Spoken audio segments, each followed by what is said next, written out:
guys, Allison here. I wanted to talk to you guys today about credit policy, how we make it, why it matters, and just do a little bit of a deeper dive into understanding our customers, because ultimately that's what credit policy is all about. In the past, we have done some interesting work on customer segmentation. And most of it has been very statistically driven. So very fancy, honestly, technical statistics data stuff that I don't really understand around clustering algorithms and best fit and, ultimately just trying to create groups of customers so that we can understand their needs better. What I pulled together last week was a little bit of more of like back of the envelope understanding of how customers are using us, why they're using us, and whether or not our product, M-Cobra Hisi or Tala, is actually working for them.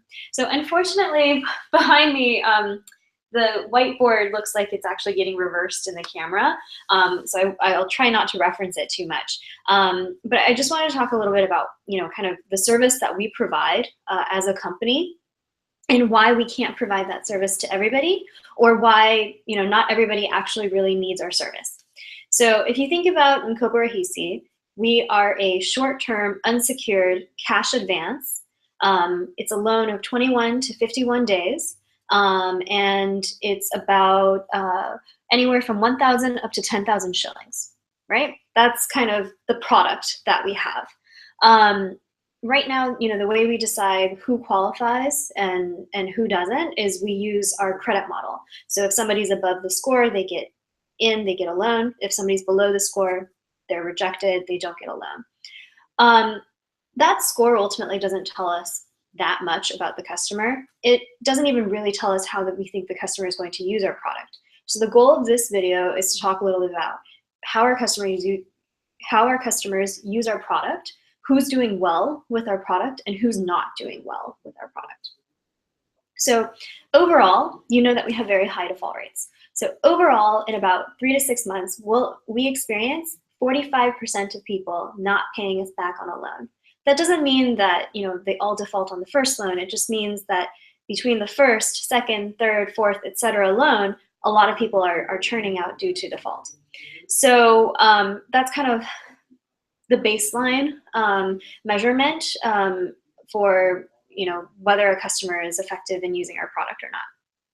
So I split up our customers into 5 different use cases, and I kind of organized them by who we're doing really well with and who we're not doing so well with.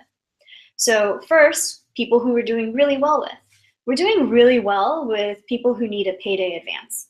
What is a payday advance? A payday advance just basically means that you have a job, you have an income, and in any given month, for some reason or the other, you have bills that come due, or you have extra expenditures that you did not account for, and you need a small short-term loan to get you to the next payday.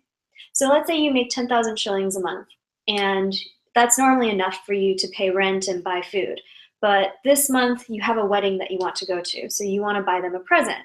And you didn't save, you don't have enough in savings to buy that present yet. This is where we could potentially come in and actually help. So you can buy the present this month with the loan from M-Cobra Hisi, pay us back when you get your paycheck next month, and then hopefully spend less next month to adjust for the extra spending that you had. So the typical profile of somebody who needs a payday advance is going to be somebody who needs a short-term loan and who probably doesn't use us all the time. Hopefully they're just using us every once in a while if something unexpected happens, or if a one-time expenditure comes up. The reason why we don't actually want them to use us every single month is because if they're using us every single month, then they may get themselves caught into a debt trap that they can't escape out of. Typically, if you actually look within our borrower base, on the loan application, they have to answer the question of how much income they make.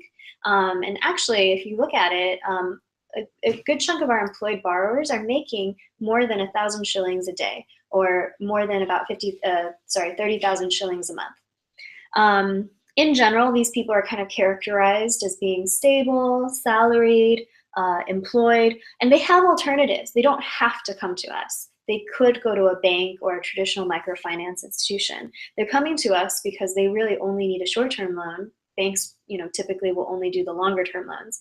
And they're also coming to us because we're very fast, easy, and reliable. The default rates that we typically see with this group of people who are employed, who have stable salaries, and who are making a reasonable income, that default rate is anywhere from 11 to 30%. It is very, very, very low when you compare to the baseline of M-KOPA or HESI being at 45%. So overall, it looks like we're solving their problem. The product that we have in the market fits exactly what they need. Now, the only problem is that we're not creating a customized solution for them.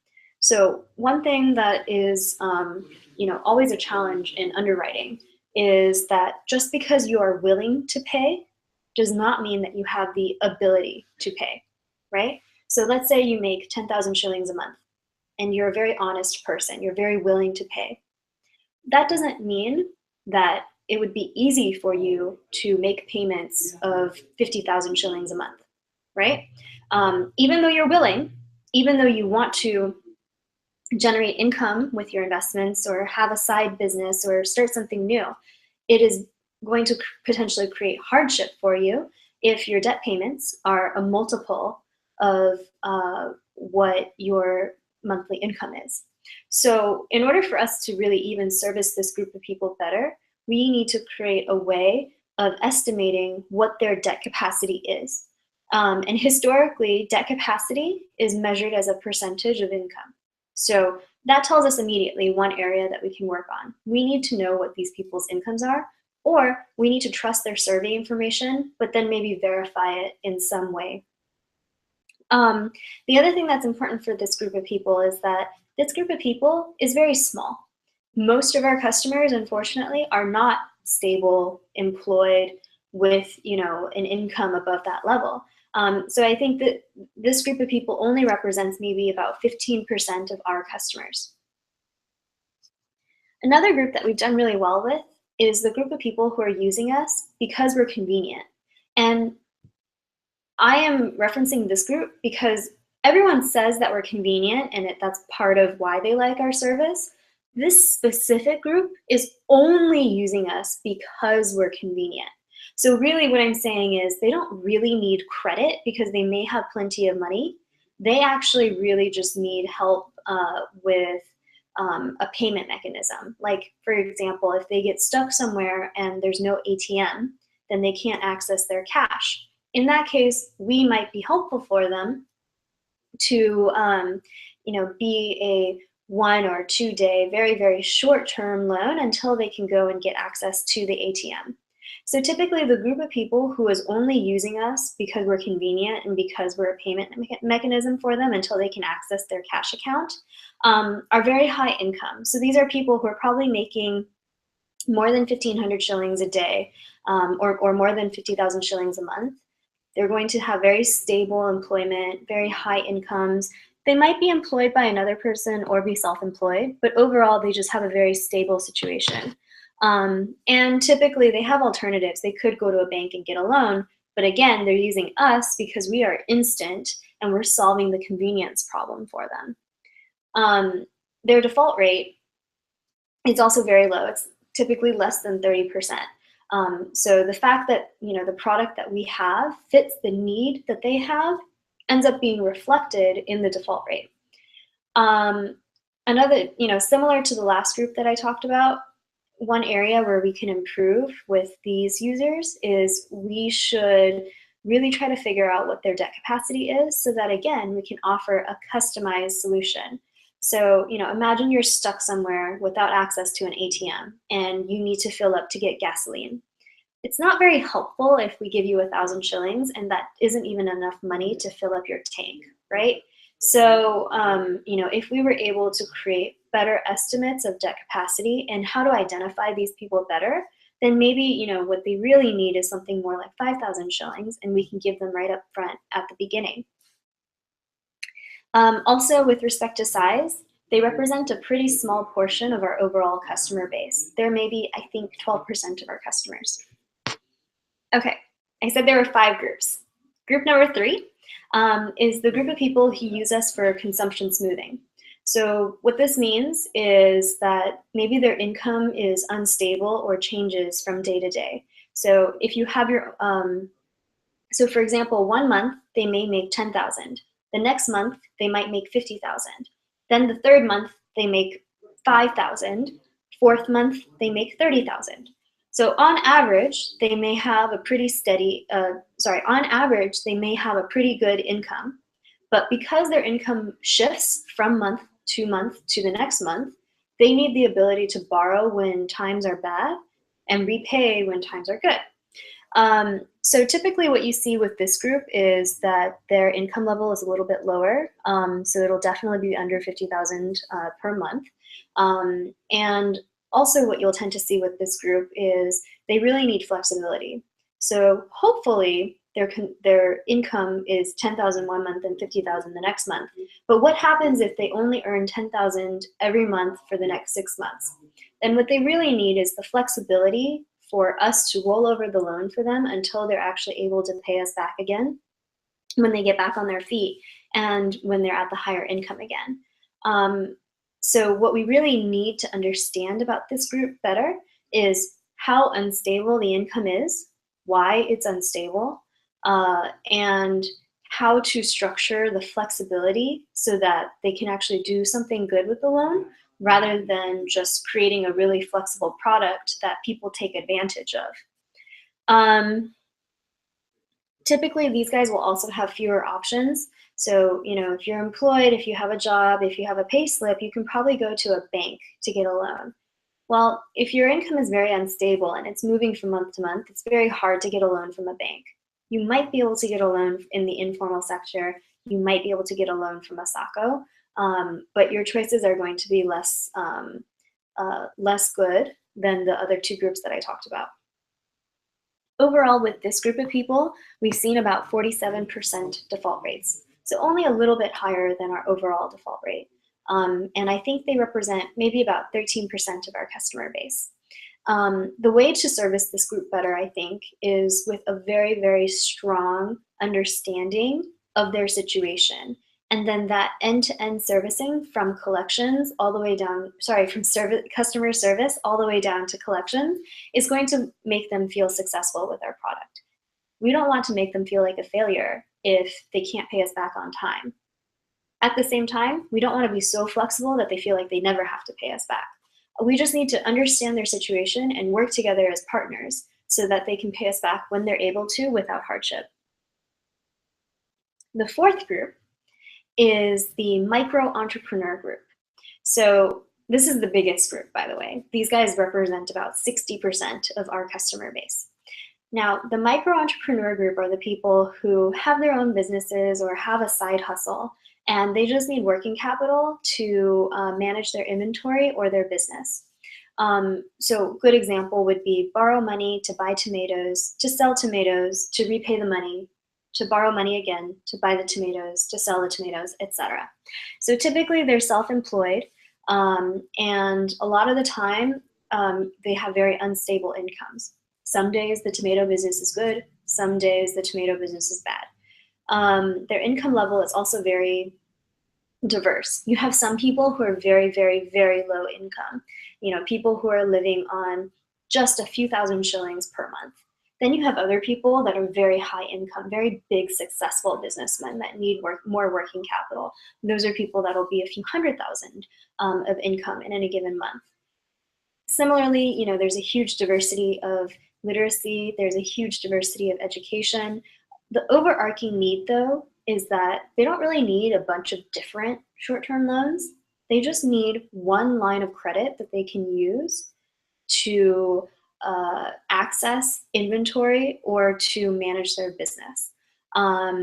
So they have appropriated our short-term loans and just keep using multiple short-term loans to get what they need.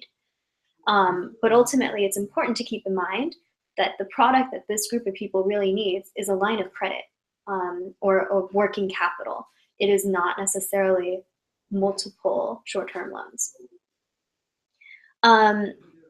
As I mentioned, these guys represent the majority of our customers. Unfortunately, they also represent the vast majority of our defaults. So typically, these guys will have default rates as high as 60%. So the majority may at some point fail to pay us back. And I think it goes to a few different things for why they might be paying us back. I think the most common reason is they'll say, well, my business is down. So they used our loan to buy tomatoes, they couldn't sell the tomatoes, and therefore they can't pay us back. So what this means is that when we're thinking about who we want to lend to, even if they're a good person, it doesn't mean that they're going to be a good businessman. Even if they're a good businessman, it doesn't mean that the opportunity is there or that the industry is there, right? Or there could be other circumstantial things that happen to them. So again, you could be a great friend, a great human, a great father, a great daughter, whatever, but you need a lot of other things to line up in your favor in order for you to do well at your business also, right? And what happens if there's a flood in Nairobi that overruns your shop and ruins your inventory? At that point, you don't have any money, because you don't have any inventory to sell to pay back a loan. So what we typically, in order for us to first figure out what product these guys really need, and then second, make sure default rates go down, is we need to understand more about their business. And I don't mean like literally case by case, because we have so many thousands of customers. But even if we could start to get a sense for what proportion of business owners have inventory that turns over daily, what proportion of business owners have inventory that turns over monthly, what proportion is quarterly, what proportion is annually, that would be a good start.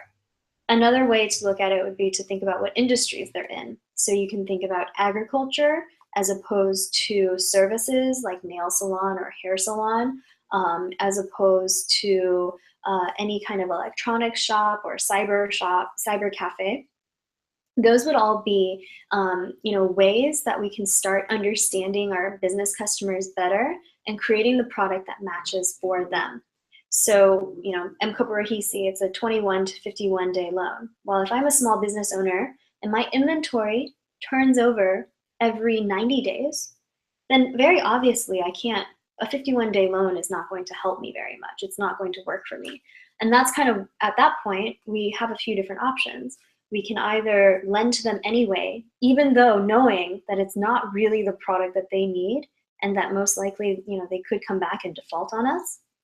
We can create the product that is what they need, which is hopefully what we're going to be doing now that we have a platform, or we can just reject them completely. And so it's balancing those different options that are all related at the core to understanding the customer need that we need to start doing a better job of as a company. And that's where, the genesis of this whole analysis started. Okay, so I promised there was going to be 5 groups. I've talked about 4. So again, those 4 groups were people who use us for a payday advance, people who use us for convenience, people who use us for consumption smoothing, and then small business owners. Now, any of these 4 types of people may at some point or the other fall into the 5th category. The 5th category is emergency. And emergency could be anything. It could be, father passes away, a child gets sick, I myself get into a car accident, any kind of, situational hardship that might arise in the course of day-to-day life. So because our customers are, for the most part, I think about 60% of our customers are living on less than 35,000 shillings per month. Actually, I think about 70% of our customers are living on less than 35,000 shillings per month. What this means is that their ability to be able to handle a hardship by themselves on their own is very, very limited, because they probably don't have a ton of savings and they probably don't have a ton of income to support things when something in their life happens that impacts them negatively. So you could be a very successful, businessman one day, and then a fire hits your store, you can lose everything and it becomes you go into an emergency situation. So the issue with people who fall into emergency is if they already have a loan, then it's going to be very, very hard for them to pay it back. If they didn't have a loan before, they may now need to borrow and then next month have no ability to pay it back. And regardless of whether the hardship is completely debilitating or only temporary, people in hardship don't need hardship upon hardship, right? So if they've already lost their jobs, they don't need collectors screaming at them all day to repay a debt. What they really need is empathy, understanding, and time and flexibility for them to pay us back.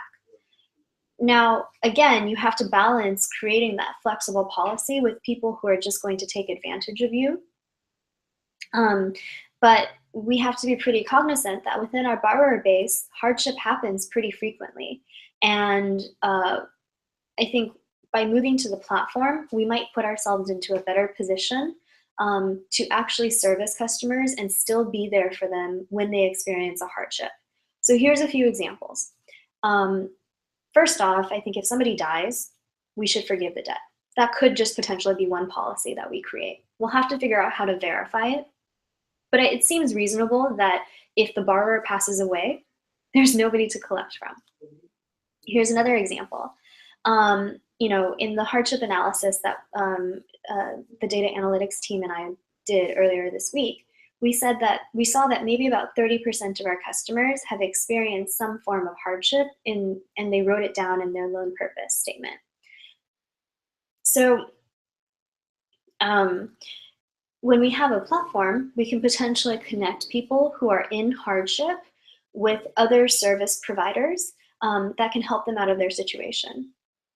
So in the case of a medical emergency, maybe this means that we should require medical insurance or be able to offer them the ability to access medical insurance so that that emergency doesn't become life debilitating.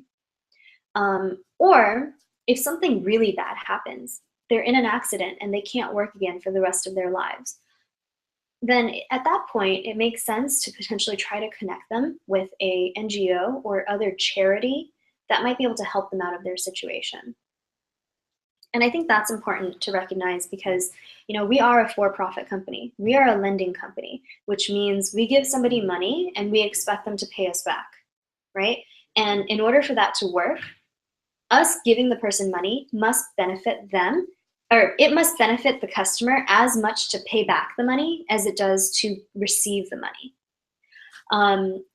So there's a difference between customers who can benefit from credit, which is what we do, versus customers who benefit from just, they need more money, which is what a charity or an NGO would do.